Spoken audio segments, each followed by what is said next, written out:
This is going to be the very last audio for this podcast. So, welcome again if you're joining me. Today, we're going to talk about the fierce grace of thought control through concentration. It's simple, direct, and most people ignore it. Your capacity to govern your own mind. It's a capacity that we all have, but very few of us use. I was definitely not one of them.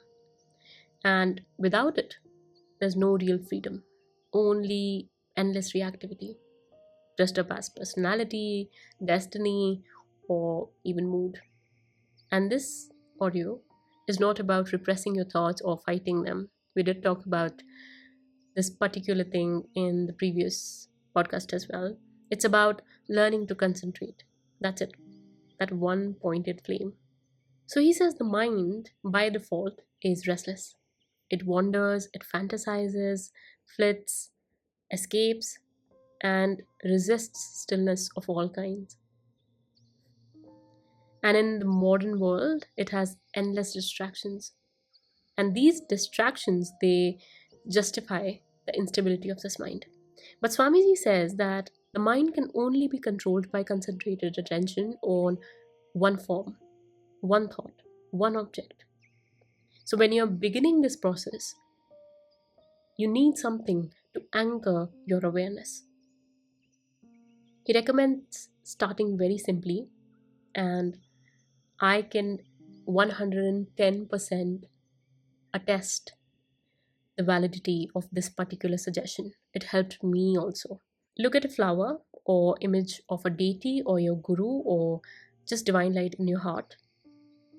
But you don't just have to look, you have to steady your gaze and let the inner sight match the outer.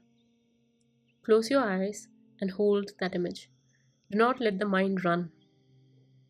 Of course, it'll try because that's the nature of mind, but don't resist with force.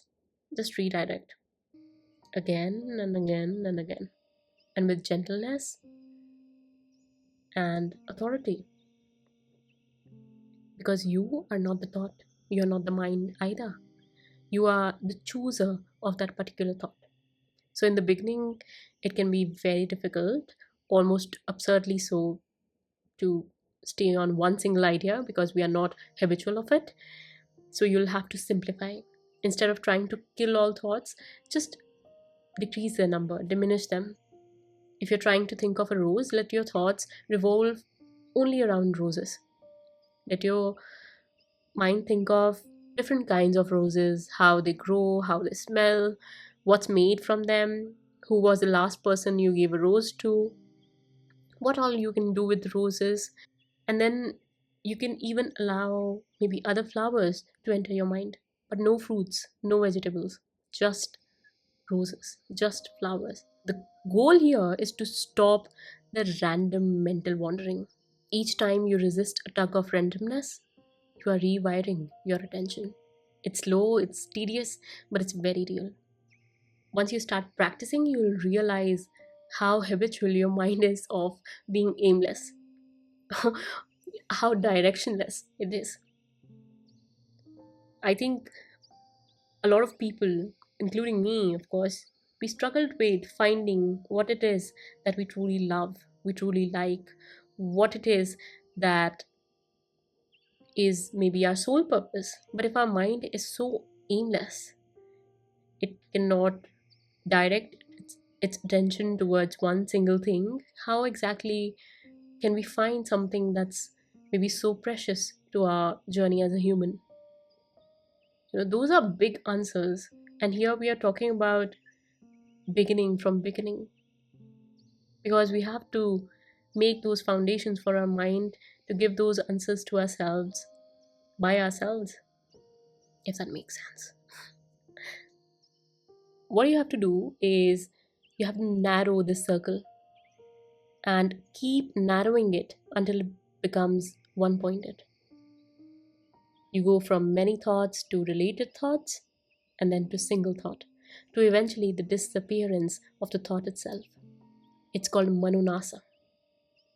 the nash of your mind, which means annihilation of your mind. Not because you pushed the thoughts away, but because the vasanas, or the root desires and the impressions, they lost their fuel. You were the one who was feeding the fire. And this is exactly what one of the songs, which is called Fuel Fades, it's in the series My Sunborn Heart. You can find it in the playlists. It is exactly what that song is based on. But that's advanced, we are not going there right now. At first, we have to begin simply by choosing what we will and will not entertain. This is where your attitude matters a lot. You don't approach the mind with fear or shame. You approach it with sacred authority, the authority that you are, that you have, that you've been given.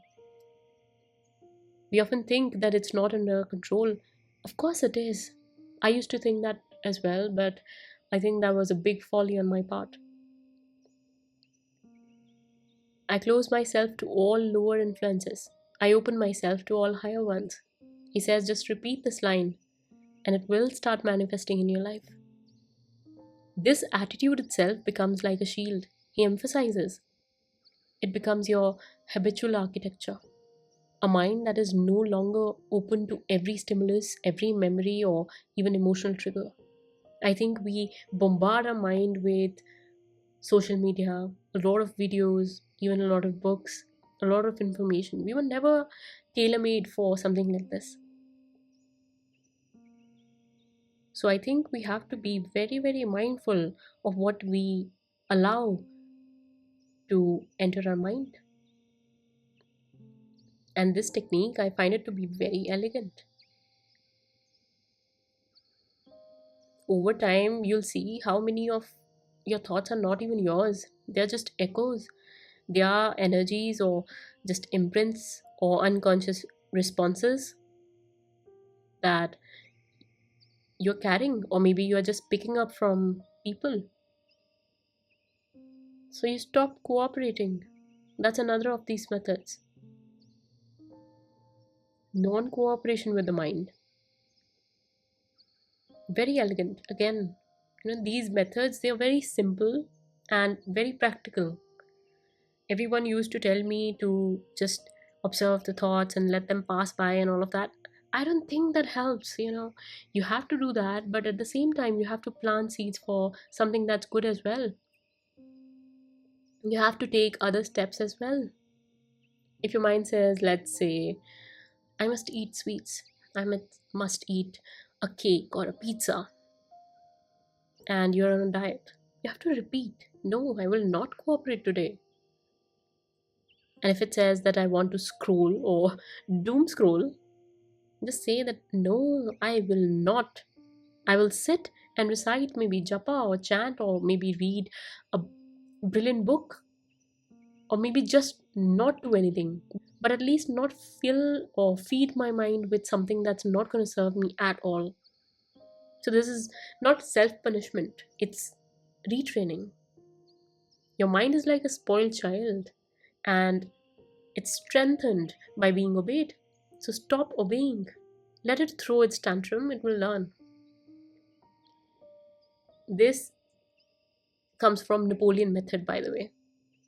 Napoleon said, when I want to sleep, I shut all the cupboards of the mind. It's about thinking of one thing and only that. If you choose mercy, think only of mercy. Don't let forgiveness or tolerance slip in, even though they are good emotions. But here we are pondering just on mercy. Even if they are positive, just stay focused. If you think of roses, don't bring tea or Bhagavad Gita or a cricket match or anything. What we have to do is we are not allowing ourselves, even our human selves, to dilute our mental force with variety. This also reminds me of a brilliant method by Abraham-Hicks. Abraham and Esther Hicks, by the way. It's called the rampage, where we repeat one aligned thought or feeling with full emotion and focus until it starts snowballing into a very powerful state of resonance. The same principle. Repetition, momentum, purity, vibration. Repetition, momentum, purity, vibration. One thought nourished continuously and then no deviation. For example, if you say, I have money, you keep on snowballing it. If I have money, I'll do this and that, and I'll be happy, I'll be donating my money for better causes, and etc. etc. And you have to keep on doing it for at least like 5 to 10 minutes. You'll instantly observe that your mental state has improved. Over time, you'll start manifesting those same things or same kind of feelings which you were earlier, so to speak, faking into your life. It's a brilliant method. I think everybody should try it. If you don't want to speak it out loud, you can journal. If you don't feel comfortable, journaling is another brilliant method. So you stay with that thought until it expands inside and starts burning away your doubt, distraction, or despair, and all these negative emotions. Eventually, if you persist, you'll notice that your mind has become quieter. The noise and the chatter it reduces. There's space, clarity, your inner sky. It starts showing up. Why? Because you're no longer feeding the thought indiscriminately. You are now curator of the consciousness and not just a passive consumer of it. That's where my marketer comes in. But anyway, so in that space, something timeless comes up, which is not information, but the self. The self with a capital S. The one who is not thought, not the thinker, but the witness beyond both. But see, that's not the goal, and that should never be the goal. It is a byproduct. Stay in the present. Your goal is simple. You have to choose what you think, you have to stick with it. Don't indulge in distraction. Replace useless thoughts with sacred ones or better ones, and discipline the mental field the way you would care for a garden, pulling weeds, watering the good, and not letting any wild growth overtake it. This is where the freedom lies, the true freedom, not from your life, but from mental slavery, not from thinking, but identifying with the thinking. Train the mind, he says, and it becomes your ally. Leave it unchecked, and it devours your energy, your peace, and your purpose. I don't think we have any time to waste. Start today. One image, one thought, maybe one refusal, just one refusal to obey the mind's every command, and it starts losing its power. And when the mind protests, do not argue. Just say, I will not cooperate with you today. Okay, bye. And return again and again. And that's the way. Thank you.